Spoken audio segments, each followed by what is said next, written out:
Mm.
So, hello and welcome to the Gaggle, where we challenge and, if necessary, destroy media narratives.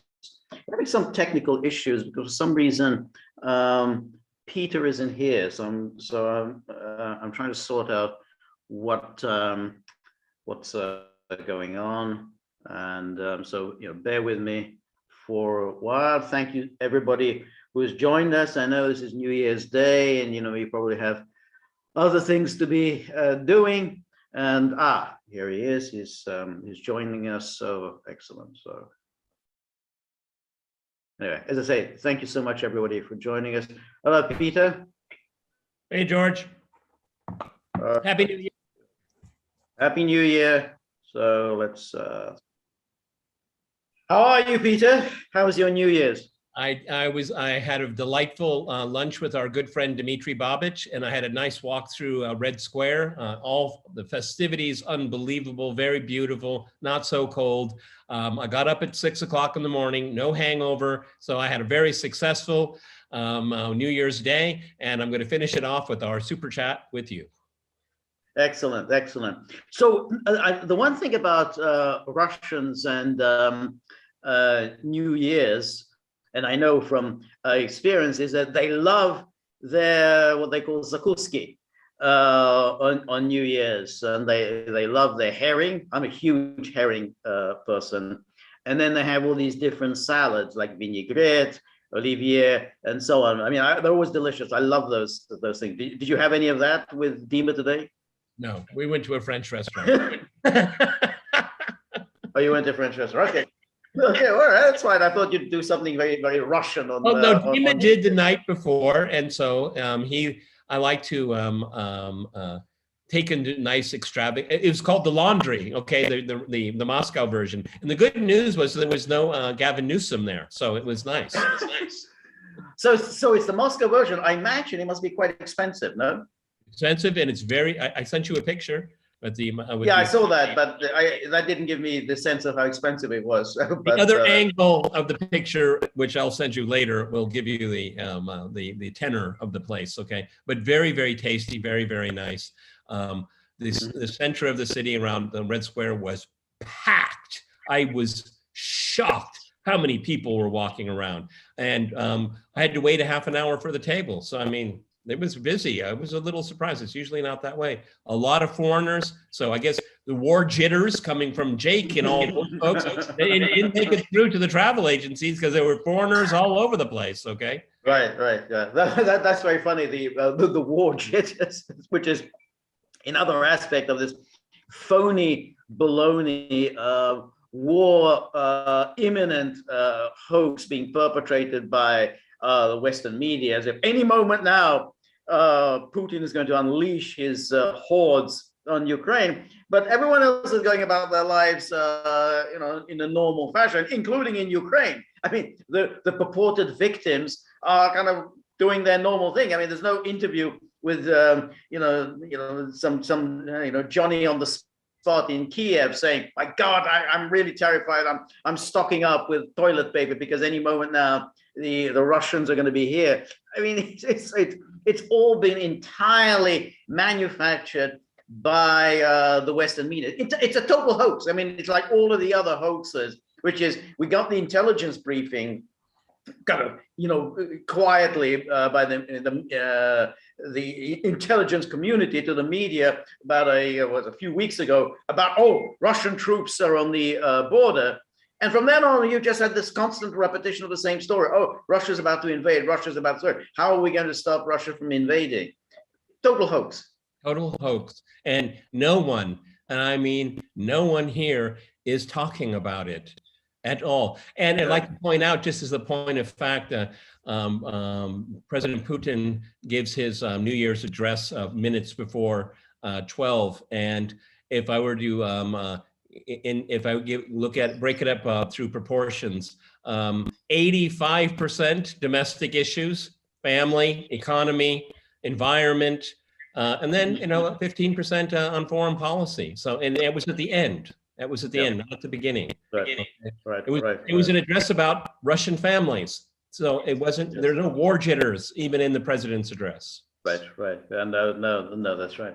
I was very amused by the New Year's greetings that he sends out, because he sends them out to a number of foreign leaders. So it's always interesting who's on the list and who's not on the list. It's like a cocktail party, like who gets invited, who doesn't get invited. So he obviously has China, very warm greeting to China. India is there. No Pakistan, however. He's not sending a greeting to Pakistan. None of the Gulf states, Saudi Arabia, United Arab Emirates, they don't make it. Not even Egypt makes it. Erdogan makes it. Bashar al-Assad makes it.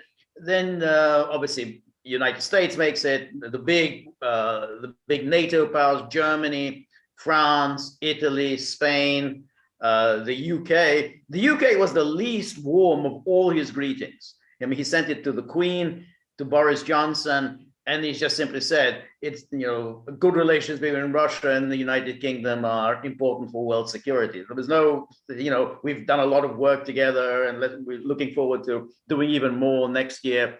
So that was. But the Benelux countries, they didn't make it. Sweden made it. I think Finland made it. Norway didn't make it. Yeah, Viktor Orban made it. I mean, he got a kind of a warm greeting. Poland didn't make it. Ukraine didn't make it. Georgia didn't make it. The Czech Republic, because he has good relations with the president Zeman, and he'd been sick, so the Czechia made it. So it's kind of an interesting how he decides who gets a greeting, who doesn't get a greeting. I wonder if some people are still waiting. Maybe it's a supply chain issue. Maybe it's still going to come. Yeah, I guess so. Yeah. But that always amusing, and of course he makes a point of saying that he will attend the opening of the Beijing Olympics. I'm not exactly sure the date at which it starts, but I guess it's quite soon. I found it really, I don't know if you found it amusing, but after the official diplomatic boycott, the US asked for 18 diplomatic visas. Right. Yes. Oh, par for the course. Par for the course. Yes.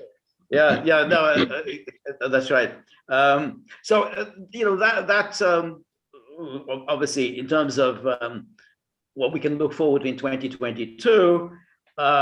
If we avoid a war, okay, we'll avoid it. By no means guaranteed that we will avoid a war with Russia or with China. A conflict. What is it? I would say conflict, okay, because I don't think anyone is officially going to declare any war. What I'm saying by war is just shooting. I mean, if you're going to start shooting it, I mean, I don't think it's going to be there hasn't been a formal declaration of war since 1941. I mean, that's the last time that the United States formally declared war on anyone. But I wouldn't definitely not rule out a shooting war with Russia. I mean, it could happen. I don't think it'll last long. I think cooler heads will prevail. I hope cooler heads will prevail. There's a super chat here directed entirely at me by Chaos Lord. So thank you so much, Chaos. It says, "Hey George, when you appear on RT America, they say you are in Paris." They do, and I have no idea why they say it. I really have no idea.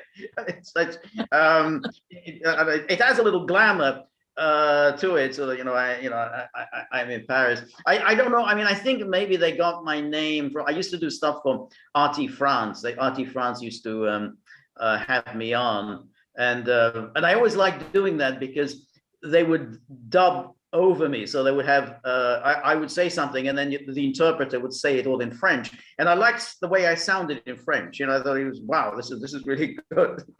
Well, RT Russian does the same thing, because RT has a Russian language division, and it's not every episode of Crosstalk, but from once in a while, because there's a lot of crosstalk and they can't really interpret it, people getting cut off. Right. And but I always found it really interesting how I sound in another man's Russian voice. Okay, it's an interesting experience. Yes, it is interesting, and to be honest, it sounds good, and it does. It sounds smart.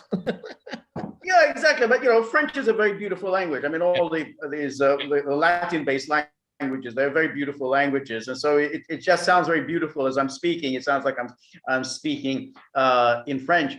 But so that was RT France, and I guess I just assume that I'm based in Paris. But sometimes they also say I'm based in London. So it's very, very odd that the why they decide. I mean, they could just ask, where are you based? But they just make an assumption. So, but the answer is I have no idea why they do it. So, but anyway, just going back to what we were saying is that, okay, we don't know yet how that with there's going to be shooting.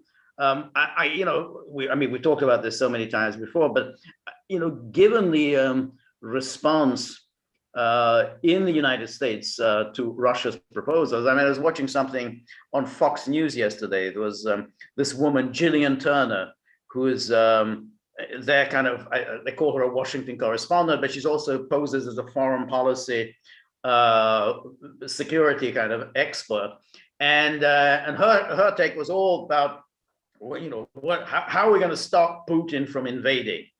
And so, you know, she and whoever she was talking to said, yeah, we got to pour a lot of arms into Ukraine. We have to deter Putin from invading. The way we deter Putin from invading is to sound tough and to send a lot of military hardware, get training and everything. So if you're going in with that attitude, then I think it is absolutely guaranteed that there is going to be a shooting taking place, because that's exactly what the Russians are saying.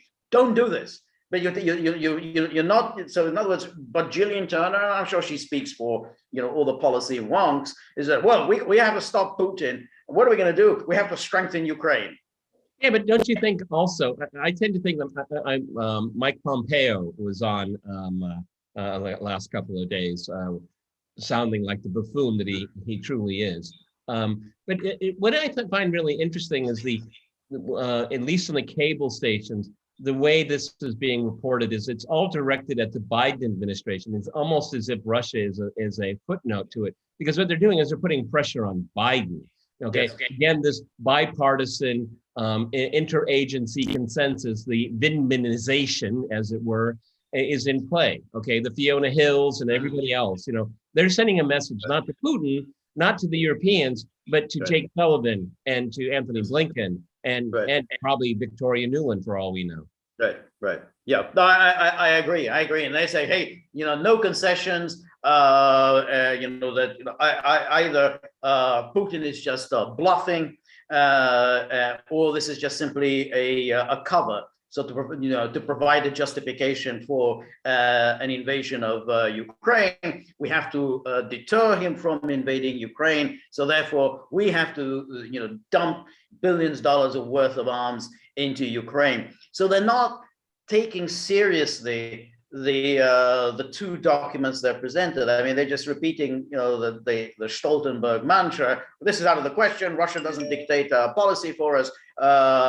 Whoever wants to go into NATO, that's entirely that country's business, or NATO itself. Russia doesn't have a say in this. And so they just repeat this nonsense. And then, you know, they're essentially, you know, doing the worst possible thing, because that's exactly what the Russians are saying. We're not going to accept this NATO expansion anymore. That's what we're primarily concerned with. We're not concerned with Zelensky and Kiev and all the oligarchs and all the nonsense about, you know, the stuff that you're concerned with. You know, who's in, who's out in Kiev. We're concerned about NATO expansion, and I think that they're not listening. And I think that's why I think the situation is quite dangerous. Yeah, I mean, because I mean, as you and I have chronicled here day after day, actually, is that the Kremlin has been telegraphing loud and clear all the time at highest to mid-level officials all over the place, is that if this happens, there will be consequences, and the consequences can entail a military dimension. They've been saying it, George, for I mean, specifically for weeks, if not for much longer. But on the quote unquote build up story, which is not true. These are rotations deep inside of Russia. This is mythical here. Also, do you like the little gem, George? It depends on the Olympic Games. As soon as the games start, the Olympic Games. Like they're smart, but they're not. Right. Yeah, no, the Olympic Games is always is the classic, because but of course the classic of that is that, of course, it's the West that tries to exploit the Olympic Games, because of course they did that in Georgia in 2008, and then they did that in 2014, and then the Russians were completely preoccupied with the organization of the Sochi Olympics. So, you know, that's not how the Russians are thinking of it. But the point is that nobody just simply invades. I mean, it just doesn't happen. I mean, there's always some lead up to it. You know, that, you know, like an ultimatum, or some sense, that they're going to put down a set of demands, and set down markers. You don't just wake up. I think that we should invade Ukraine. Bloody good idea. Let's do it tomorrow. So I mean, it's this fantasy world that they inhabit. Yeah, no. That's why I believe this is all focused on the Biden administration. This is an internal Atlanticist conversation. This is what this is all about. And what they're trying to do is to see what they've done is George and I have chronicled here at the Gaggle and on Crosstalk, is that this was the inevitable outcome of the Russiagate hoax bleeding into policy. Okay, because you can't have a rational discussion about mutual security interests. Okay, I mean, nobody. I nominally speaking, nobody, I think, wants to go to war. So we have to work backwards from that. Is that okay? How do we avoid that? And because Russiagate has flooded the zone, the Biden administration has its hands tied. Right. Yeah. No, I think it's right. But it's also the strange delusional tendency in Washington, because Washington is in the kind of a bubble of its own. It really thinks that America is so supreme that all it needs to do is to issue some threats, pour a lot of money and arms into a country, and then everything's going to be great, because of course no one will dare to take on the United States because we're so tough, and everybody else is a sniveling coward. So all we have to do is we get tough with Putin, and then he will always back down. And so they believe all this nonsense. Oh, well, Putin is a bully, and like all bullies, he backs down. Now, apart from anything else, that first of all, bullies don't always back down. I mean, that we know that from Nazi Germany was both a bully and relentless as a fighter. But anyway, leave aside that stupid psychologizing. But what is so ridiculous about this is that all of America's experiences in recent decades has been that other countries aren't that impressed by what advantage did America get from its huge supremacy when fighting against North Vietnam? Yeah, it was much bigger than North Vietnam, much stronger, much bigger economy. That doesn't guarantee you a victory in a war. I mean, you'd have thought that, and we can list other places, Iraq, Afghanistan. It doesn't get you anywhere. Yeah, you're much bigger and much stronger, and you've got a much bigger economy. And then what? Yeah, well, I'm glad you brought up Iraq. What country has hegemony in Iraq? Iran. That's because of the illegal invasion and occupation of Iraq. Now let's look at Syria. Okay, another sterling success. Okay, and because they didn't achieve their policy goals, they intentionally punished the civilian population of Syria for their own democratic choice. Okay, there's not one thing here, and on top of it here, who is the bully in this case, George? It's the U.S. and its allies. They're the bullies. Right. Yeah. No. Yeah. That's exactly right. It is bullies, and this bullying has gone on for decades. There was an amusing article, unintentionally amusing, in Politico today, all about how Biden warned Putin, that he'll face dire consequences, and then the Politico said, well, Putin has now been told that he must not cross our red lines in Ukraine. Our red lines in Ukraine. So when was this invented? When was this became that there was a red line? The US imposed a red line in Ukraine? Because if you're going to impose a red line in Ukraine, then you pretty much are declaring that the entire world, it belongs to the United States, and then every country, there's a red line in every country. Well, no, there really isn't. So the whole idea that there's a red line. No, Ukraine is thousands of miles away. It's never been a vital interest of the United States. Ukraine, however, is right next door to Russia.